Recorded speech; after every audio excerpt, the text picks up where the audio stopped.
हम मौजूद हैं मुरादाबाद जनपद में और यहाँ पर आज चंद्रवती फिल्म्स मुंबई की ओर से एक अभिनंदन समारोह का आयोजन किया गया था। जिन बच्चों ने 2022 में यूपीएससी की परीक्षा में अपना परचम लहराया है, ऐसे वो छात्र यहाँ पहुँचे थे। उनको सम्मानित किया गया फिल्म्स मुंबई की ओर से। हमारे साथ भी एक प्रतिभागी हैं जिन्होंने 64वां स्थान प्राप्त किया है। हम उनसे जानना चाहेंगे उनके बारे में। जी, क्या नाम है? कनिका जी, आपने 64वीं रैंक प्राप्त की है। देश की सबसे बड़ी परीक्षा है सिविल सेवा परीक्षा, कैसे संभव हो पाया? एक्चुअली सर, स्कूल में करियर चूज़ करते हैं तब मैंने सोचा था कि गवर्नमेंट सेक्टर को ज्वाइन करना है। तब उसमें रिसर्च करते करते मुझे इंटरेस्ट बनता चला गया सिविल सर्विसेज के प्रति, और मैंने ग्रेजुएशन के बाद ही तैयारी करना शुरू कर दिया था। अनफॉर्चुनेटली मेरा 2 साल 2 अटैम्प्ट्स नहीं क्लियर हुए थे, तो मैंने पोस्ट ग्रेजुएशन किया, उसके बाद जॉब की गवर्नमेंट सेक्टर में। उसके बाद रिज़ाइन करके वहाँ से वापस आके 4th अटैम्प्ट में मैंने एग्ज़ाम क्लियर किया। मैं चाहूँगा कि आप जो आपकी एजुकेशन है उसके बारे में भी हमारे दर्शकों को आप जो थोड़ा बताएं कि आपने कहाँ से हाई स्कूल, 12th और उसके बाद जो किया, थोड़ा उसके बारे में भी बताएं। स्कूलिंग मेरी बहादुरगढ़ बाल भारती स्कूल से हुई थी, नर्सरी से क्लास 12 तक। उसके बाद मैंने मैथमेटिक्स ऑनर्स किया किरोड़ीमल कॉलेज दिल्ली यूनिवर्सिटी से। आफ्टर दैट मैंने थोड़ा कोचिंग लिया था राजेंद्र नगर से, इसके लिए सिविल सर्विसेज की प्रिपरेशन के लिए। और फिर मैंने अशोका यूनिवर्सिटी से लिबरल स्टडीज़ में पीजी किया। उसके बाद मैंने मिनिस्ट्री ऑफ होम अफेयर्स में 2 साल जॉब किया and this was my 4th attempt. And आप हरियाणा से बिलोंग करती हैं और हरियाणा में मैं मानता हूँ कि कहीं ना कहीं एक कल्चर जो है वो कहते हैं ना रूढ़िवादिता वाला कल्चर है। खासकर जो है मतलब लड़कियों के बारे में कहा जाता है कि उनके घर से नहीं निकाला जाता है, मतलब एक तरह से उनको जो है एक तरह से, लेकिन उनके ऊपर बंधन एक वो रहता है। थोड़ा उसके बारे में आप बताएं, कैसे आपने उस मतलब उन चीज़ों को जो आपने कैसे फेस किया?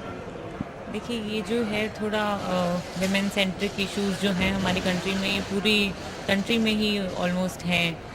हरियाणा को स्पेसिफिकली ऐसे आता है न्यूज़ में, बट ऐसा नहीं है। प्रोग्रेस हो रहा है हमारे यहाँ भी, लड़कियों को पढ़ने देते हैं, और हरियाणा से काफ़ी क्षेत्र में लड़कियाँ निकल रही हैं आजकल। और मैं सभी से एक यही मेरा वो रहता है, मैं सभी को ये कहूँ कि ऐसा कोई फील्ड ही नहीं है जो जिसमें लड़कियाँ अपना वो नहीं मतलब सक्सेस अचीव कर सकती। तो I think with time progress हो रहा है। जैसे जैसे एजुकेशन हमारे रूरल उसमें पहुंच रहा है, वैसे वैसे अपॉर्चुनिटीज़ क्रिएट हो रही हैं, लड़कियां अब सामने आ रही हैं। और एक बार किसी परिवार में अगर एजुकेशन वाली जो लाइन है वो घुस जाती है ना सर, तो फिर वो और प्रोग्रेस होता चला जाता है। माँ बाप निकलते हैं गांव से, वो पढ़ाते हैं, उनके बच्चे बनते हैं, फिर उनके बच्चे बनते हैं। That is how happens. क्या फैमिली में भी आपसे पहले कोई यूपीएससी में? नहीं सर, मेरी इमीडिएट फैमिली में नहीं रहे। मेरे ब्रदर हैं फर्स्ट कज़न, तो उन्होंने मेरे साथ ही प्रिपरेशन शुरू किया था, ऑलमोस्ट सिमिलर एज के हैं, तो उनका मुझसे पहले हो गया था क्लियर। बस यही है, उससे पहले तो हमारी फैमिली में कोई। पापा क्या करते हैं? मेरे पापा डीडीए से एसडीओ रिटायर्ड हैं जी। कल्चर जो है आपको कहीं ना कहीं दिल्ली का कल्चर मिला है। दिल्ली में आप रहे हैं मुझे लगता है स्टार्टिंग से। मैं रही तो बहादुरगढ़ में हूँ, पर मेरी क्योंकि कॉलेज दिल्ली यूनिवर्सिटी से हुई है, फिर मेरे को आगे दूसरे कॉलेज में एक्सपोजर मिला, फिर मैंने जॉब किया। तो एक्सपोजर तो इम्पॉर्टेंट है। जब तक घर से बाहर नहीं निकलेंगे, स्ट्रगल नहीं करेंगे और धक्के नहीं खाएंगे ना सर, तब तक तो सफलता नहीं मिलेगी। तो ये बोलते हैं ना कि तब होता है, तो तब तो होता है 6 साल का, 7 साल का, तो उसी से सक्सेस मिलता है। लगातार मैं देख रहा हूँ कि पिछले कई अटेम्प्ट्स ऐसे रहे हैं जहाँ जो है लड़कियों ने जो है एक तरह से परचम लहराया है, तो ये कैसे संभव हो पा रहा है?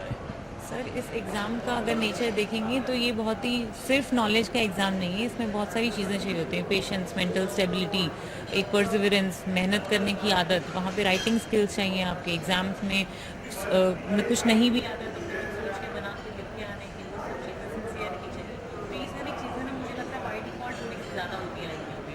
तो आपको कोई भी घर का भी काम कर रही होती है तो वो सिंसियरिटी जो होती है उसमें दिखती है। तो इसलिए मुझे ऐसा लगता है कि जितना ज़्यादा मौका मिलता जा रहा है लड़कियों को एग्ज़ाम देने का, उतना ज़्यादा ही सक्सेस रेट अकॉर्डिंगली बढ़ता जा रहा है। So I think all the parents should motivate their girls to write this exam. Exam में है एक सब्जेक्टिविटी का जो मेकिंग एज देता है। आपने बताया अभी कि आप सरकारी जॉब में किस जॉब में आप? मैं मिनिस्ट्री ऑफ होम अफेयर्स में इंस्पेक्टर हूँ। मुझे लगता है अच्छी जॉब थी, फिर आपने उसको छोड़ करके और सिविल सेवा की तरफ आपने रुख किया। सिविल सेवा में ऐसा क्या है?